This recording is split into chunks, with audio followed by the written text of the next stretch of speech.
capítulo 10 e o verso 12 a seguir. Diz assim o capítulo 9, os primeiros 4 versículos. Dario, filho de Xerxes, da linguagem dos medos, foi constituído governante do reino babilônio. No primeiro ano do seu reinado, eu, Daniel, compreendi pelas Escrituras, conforme a palavra do Senhor, dada ao profeta Jeremias, que a desolação de Jerusalém iria durar 70 anos. Por isso, me voltei para o Senhor Deus com orações e súplicas, em jejum, em pano de saco e coberto de cinza. Orei ao Senhor, o meu Deus, e confessei. Agora o capítulo 10, verso 12. E ele prosseguiu: não tenha medo, Daniel, desde o primeiro dia em que você decidiu buscar entendimento e humilhar-se diante do seu Deus, suas palavras foram ouvidas e eu vim em resposta a elas. Mas o príncipe do reino da Pérsia me resistiu durante 21 dias. Então Miguel, um dos príncipes supremos, veio em minha ajuda, pois eu fui impedido de continuar ali com os reis da Pérsia. Agora vim explicar-lhe o que acontecerá ao seu povo no futuro, pois a visão se refere a uma época futura. Quando ele me disse isso, prostei-me, rosto em terra, sem conseguir falar. Então um ser que parecia homem tocou nos meus lábios e eu abri a minha boca e comecei a falar. E eu disse àquele que estava em pé diante de mim: estou angustiado por causa da visão, meu Senhor, e quase desfaleço. Como posso eu, teu servo, conversar contigo, meu Senhor? Minhas forças se foram e mal posso respirar. O ser que parecia homem tocou em mim outra vez e me deu forças. E ele disse: não tenha medo, você que é muito amado, que a paz seja com você. Seja forte, seja forte. Dita estas palavras, senti-me fortalecido e disse: fala, meu Senhor, visto que me destes forças. Então ele me disse: você sabe por que vim? Tenho que voltar para lutar contra o príncipe da Pérsia. E logo que eu for, chegará o príncipe da Grécia. Mas antes lhe revelarei o que está escrito no livro da verdade. E nessa luta ninguém me ajuda contra eles, senão Miguel, o príncipe de vocês. Amém? Poder assentar por alguns instantes.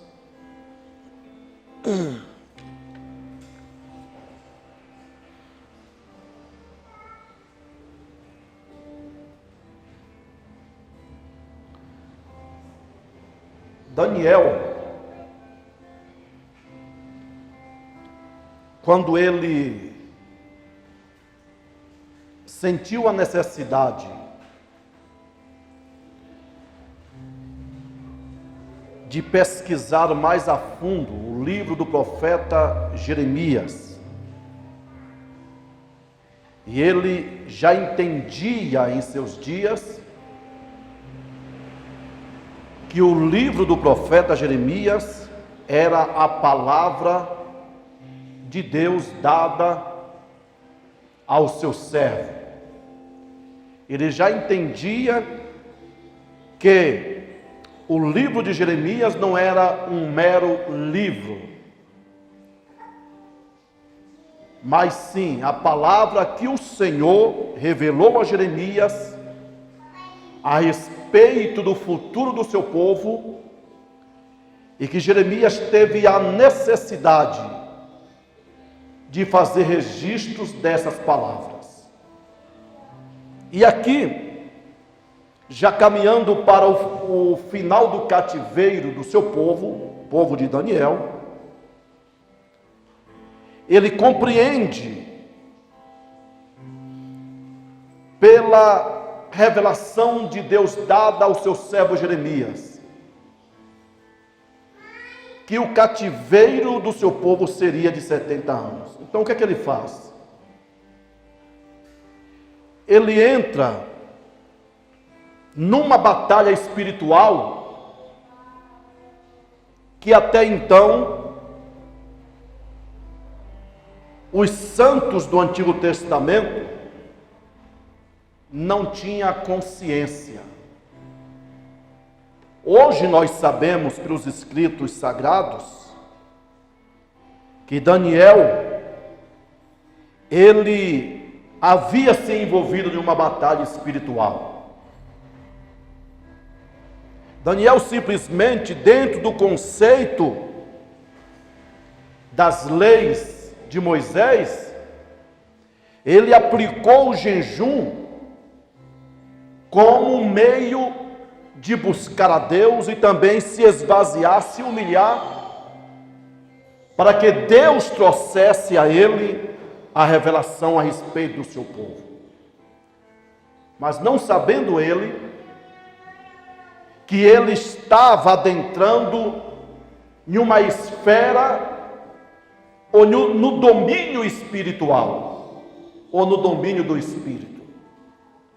Não sabendo ele que aquele período de oração e de jejum, que ele ficou ali prostrado diante de Deus,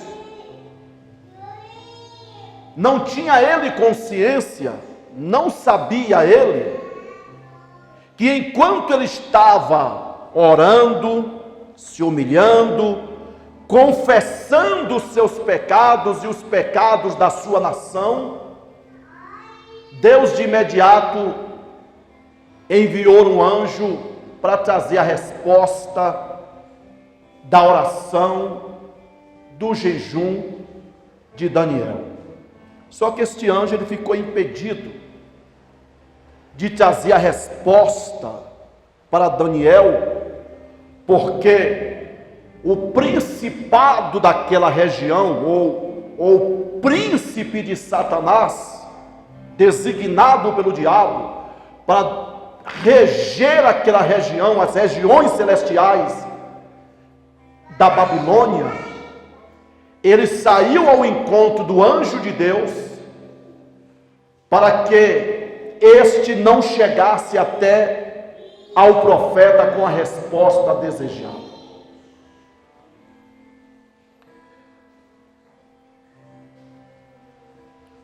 O conceito de batalha espiritual tem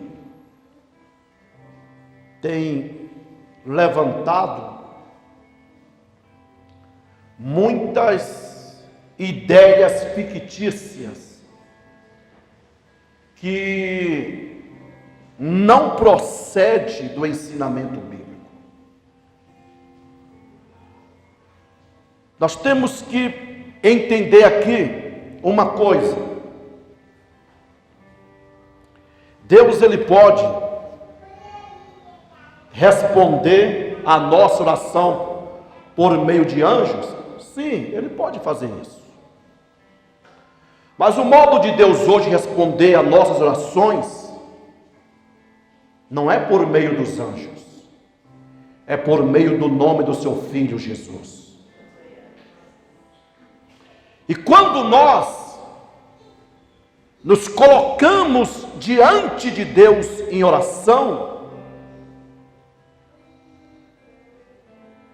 há um caminho secreto que eu e você passamos para adentrarmos a presença do Deus Todo-Poderoso, que demônio nenhum tem acesso, principado ou potestade alguma tem acesso. O que tem se ensinado por aí, o que tem até se cogitado através de falsas visões, é que há demônios nos céus impedindo a oração dos crentes. Isso não procede biblicamente, isso não é verdade. Eu quero que você abra a sua Bíblia.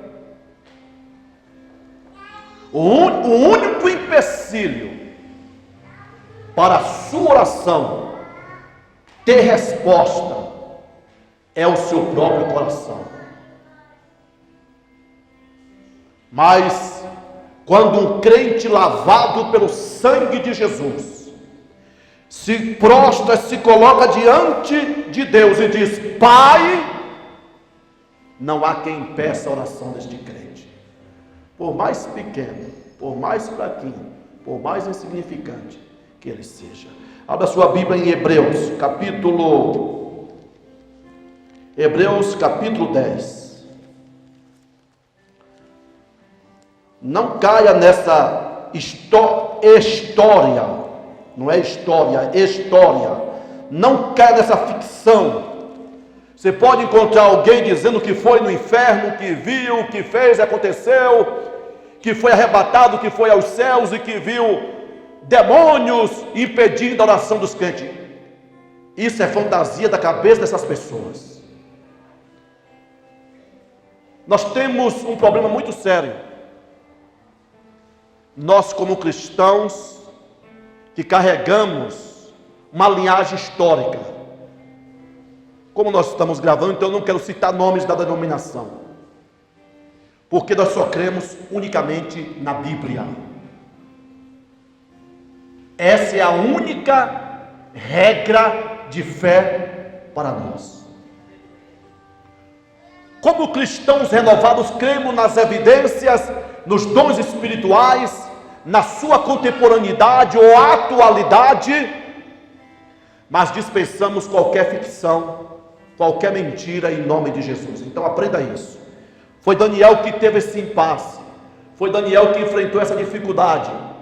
A resposta de Daniel dependia de anjos, mas a sua resposta depende do nome que está acima de todo nome, o nome de Jesus Cristo.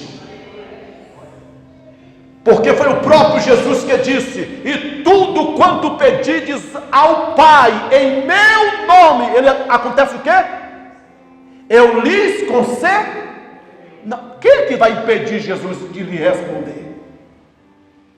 Se ele já derrotou os principados e as potestades, se ele já o expôs publicamente através da cruz, conforme Colossenses 2,15, quem vai impedir a sua oração?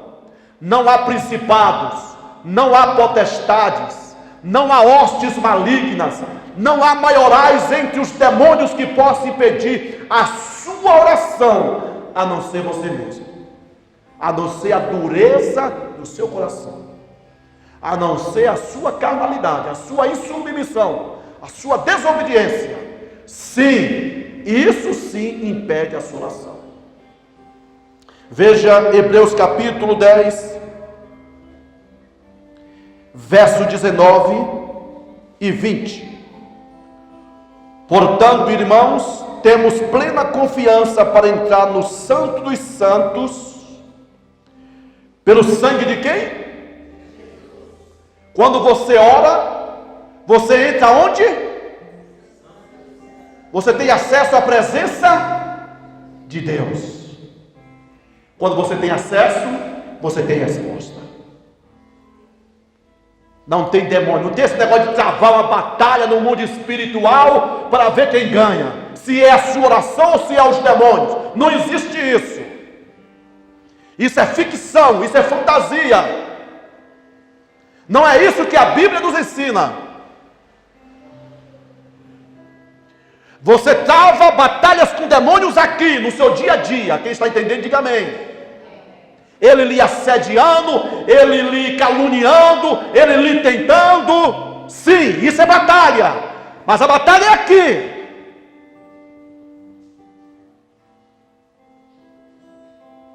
Quando se trata de batalha nas regiões celestiais contra esses demônios, não é para a sua oração passar por ele com muita dificuldade e chegar em Deus.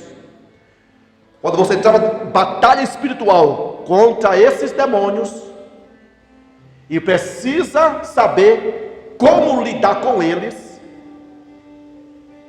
porque eles não aparecem nem se manifestam, eles mandam demônios de hierarquia menores, de classes inferiores. Eles nunca se manifestam, eles nunca vêm. A atuação deles são nas regiões celestiais. Quando você está orando por uma cidade, pela libertação de uma cidade, você está batalhando diretamente contra essa potestade. Não é principado, contra essa potestade. Você pode amarrá-lo no poder do nome de Jesus, como você está orando e jejuando. Quem está entendendo, diga amém. Mas em nada eles poderão afetar a sua oração, entenda isso, que vai ao trono de Deus. Porque o texto está dizendo aqui, tendo plena ousadia ou confiança de entrar. Então quando você anda em obediência, quando você ora, você já entra no Santo dos Santos. Ou você sente, desculpe a forma humorada, ou você sente o diabo te puxando lá do Santo dos Santos, te pegando pelo colarinho, vem cá.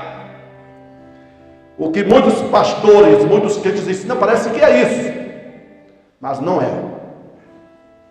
A sua oração, você estando na presença de Deus, ela é protegida, ela é guardada pelo novo caminho e pelo sangue de Jesus Cristo. Agora veja o verso 20. Por um novo e vivo caminho que ele nos abriu por meio do véu, isto é, do seu corpo. Então você tem acesso por este novo caminho que demônios não têm acesso. Você quer ver a corroboração, a confirmação desse texto? Veja Hebreus capítulo 4. Hebreus capítulo 4.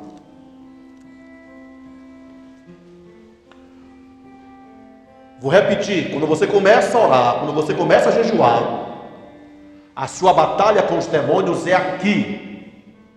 E aí ele vai criar situações para tirar você da jogada, para tirar você da oração. Ele vai apertar aquela área mais letárgica, mais sensível da sua vida. E Deus permite.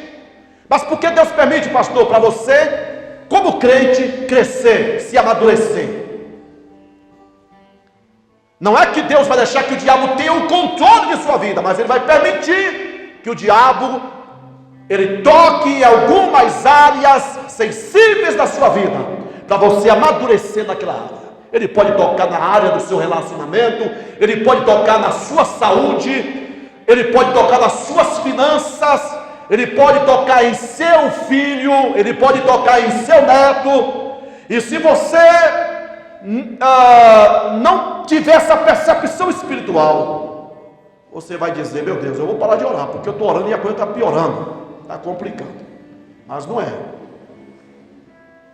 Os demônios, quando eles se manifestam assim, é porque eles sabem que já estão batendo os pés em retirada em nome de Jesus.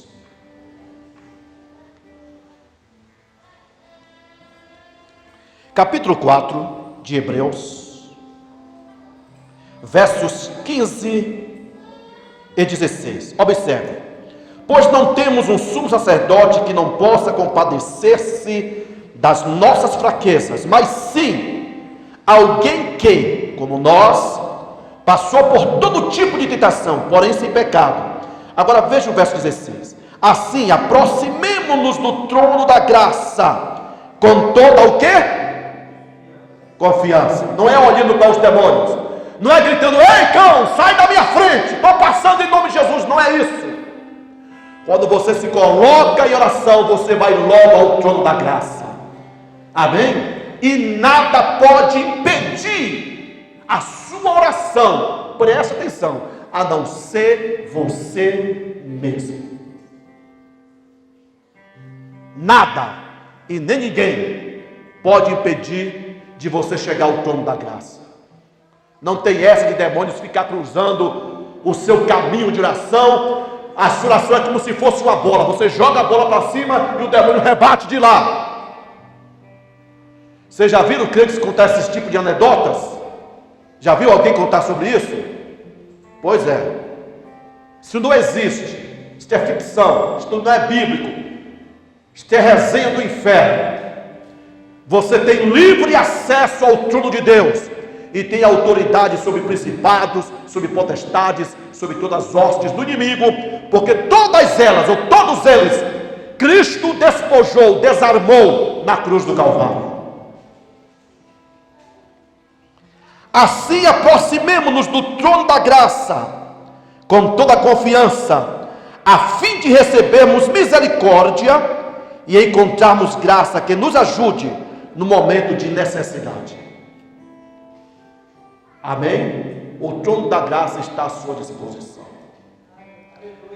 Agora, voltando aqui para Daniel, algumas coisas nós precisamos aprender com Daniel. Daniel sabia que se ele jejuasse de forma presunçosa, de forma arrogante, não haveria resposta de Deus para ele.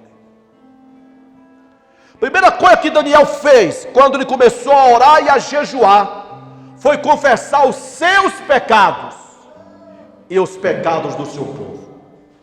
Agora, entenda uma coisa. Daniel não estava orando acusando o povo dele. Porque há pessoas que estão orando por outros e estão acusando. Ó, Senhor, toca lá o irmão Beltrano. Tu sabe que aquele irmão não vale nada, é imprestável. Eu estou dando só um exemplo. Tu sabe como ele tem andado, o que ele tem feito. Isso não é oração. Isso é acusação. Nunca ore por alguém dessa maneira. Só jogue ele ou ela lá diante de Deus e deixe o Senhor tratar da maneira dele.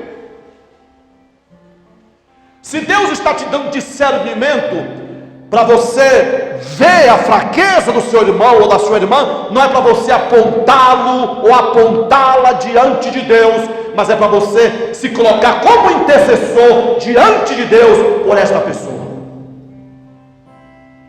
Foi o que Daniel fez. Ele começou a confessar os seus pecados, para depois confessar os pecados do seu povo. Ele se despiu de toda a hipocrisia. Ele se esvaziou de si mesmo. Ele se colocou à disposição do Senhor. Se o seu jejum não tiver conotação de aquebrantamento, de humilhação diante de Deus, simplesmente você está subjugando o seu corpo à fome. Ele não terá nenhum valor espiritual diante de Deus. O Senhor rejeita completamente a oração e o jejum dos arrogantes. A Bíblia diz que aquele que viola a lei, preste atenção a essa palavra, até a sua oração é abominável. Entende? Aquele que não anda de acordo com a palavra, aquele que não se submete ao Espírito Santo, até a sua oração cheira, exala mal diante de Deus.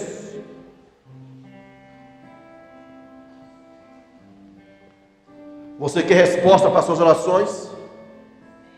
Você quer amarrar as forças malignas que por hora têm atacado você e a sua família? Então tenha propósito sério no seu jejum.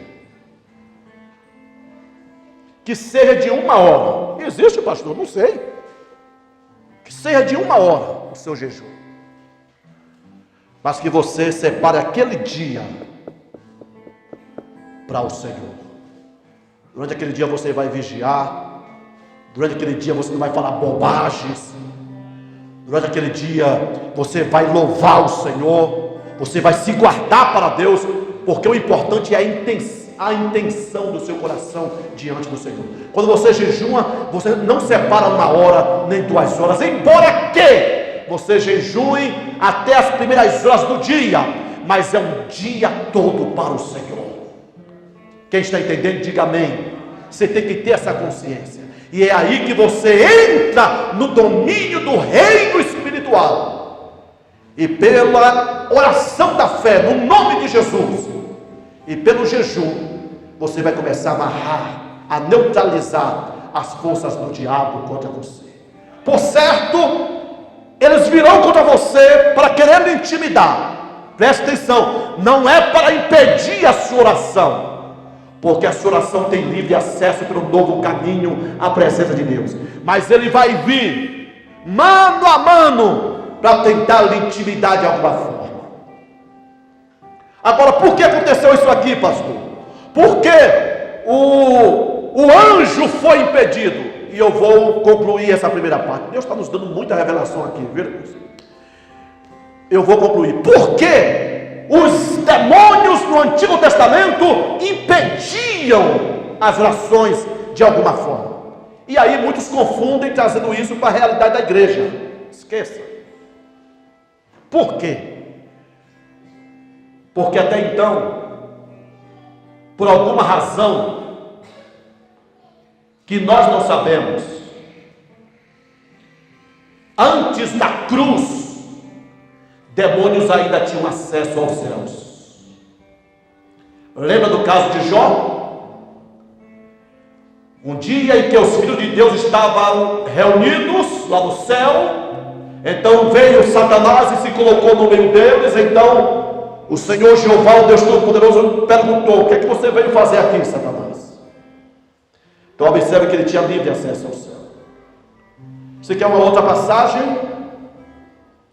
Quando Acabe convoca Josafá, rei de Judá, para se aliar a ele, para tomarem de volta uma cidade que eles haviam perdido, Ramote e Gileade.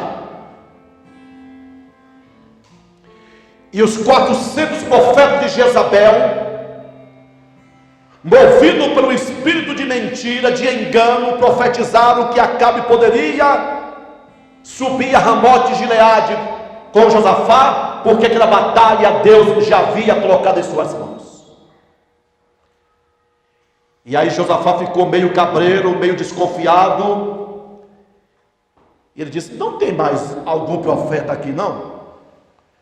Ele disse: rapaz, tem um cara aí, por nome Micaías, ele não gosta muito de mim não, ele só profetiza contra mim, porque as pessoas de hoje só querem ouvir aquilo que lhe agrada, elas não querem receber a palavra que diga: você tem que se consertar diante de Deus, você tem que colocar sua vida diante do Senhor. Elas querem sempre ouvir algo, está cheio desses profetas por aí, que só fala algo que deixa mais o ego delas infláveis, desculpem. Tem um tal de Micaías aí, manda chamar ele. Quando o Micaías chegou lá: fala aí o que você viu, Micaías. Quer dizer, eu vi Ramote e Gileade nas mãos de vocês e os seus inimigos correndo de vocês. Acabe olhou assim: esse cara nunca falou bem de mim, como é que ele está falando agora? Fala a verdade, Micaías, o que foi que você viu?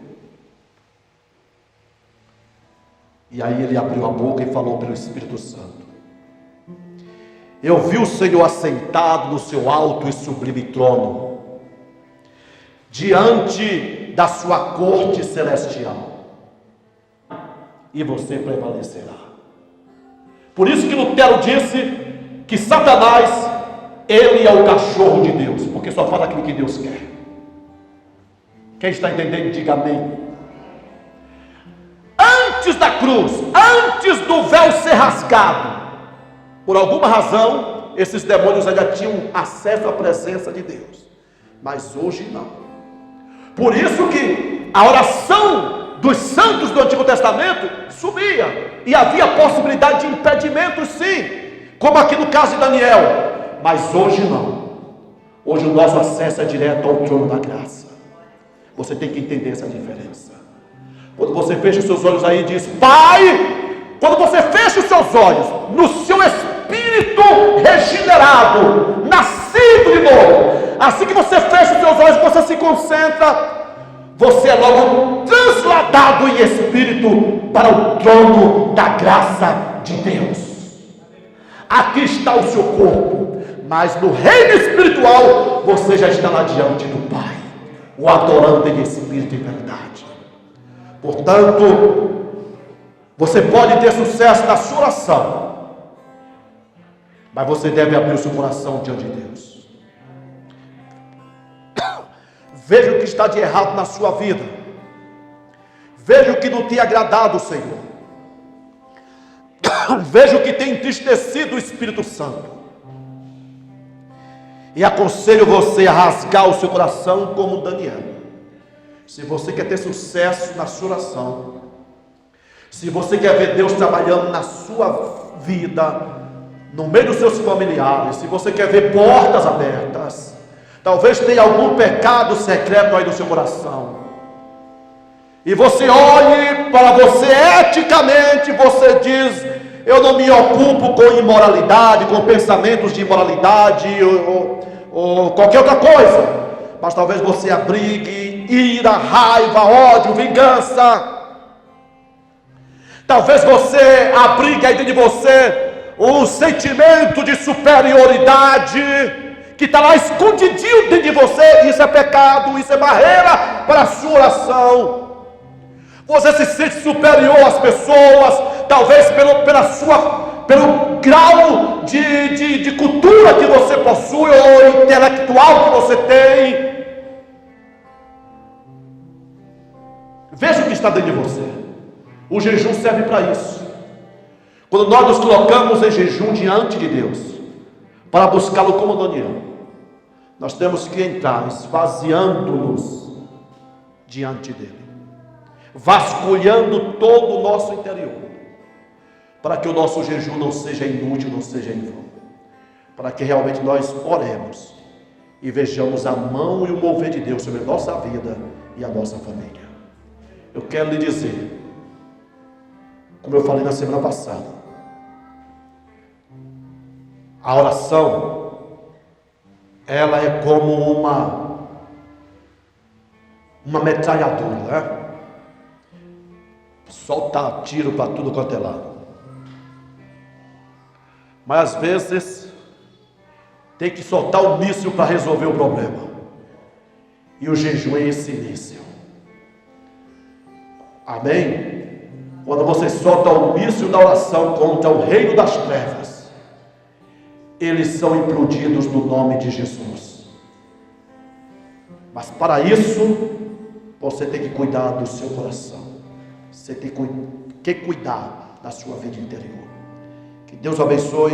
Próxima semana continuaremos falando mais sobre este tópico, sobre este assunto do jejum e da oração em nome de Jesus. Vamos ver alguns exemplos de santos, tanto no Antigo Testamento como no Novo Testamento, que jejuaram em situações diversas e tiveram a resposta de Deus. Deus quer responder a sua oração e o seu jejum, não simplesmente por causa da sua oração, não simplesmente por causa do seu jejum, mas no nome de Jesus Cristo. Deus abençoe. Eu quero que você aplaude o nome do Senhor.